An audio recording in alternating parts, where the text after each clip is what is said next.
Okay, so here's the next step. This is the chin tuck and lift, which is basically an endurance test for the deep cervical flexors. So what we're gonna do is you set up the same way, tucking the chin down like this.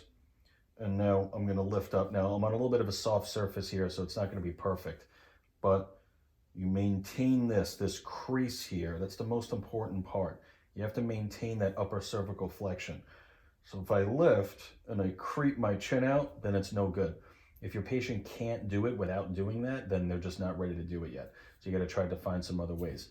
But for now, the correct way, sometimes I tell my patients to look all the way down towards their feet, casting their eyes downward. That just gives them a little bit of a cue.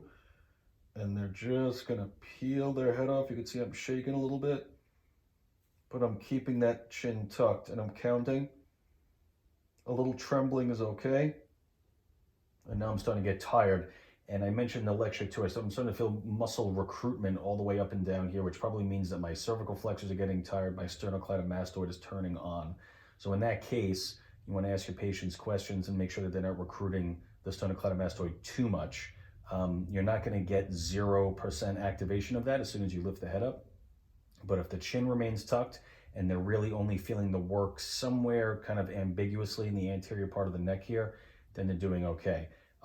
As we discussed, the numbers in the lecture are basically your goals. And if you can get your patient to those numbers, there's differences between men and women, then they just need to maintain that. And that much endurance means that they're in pretty good shape. So just to review it one more time, I'm tucking down, eyes are cast downward, maintain the tuck.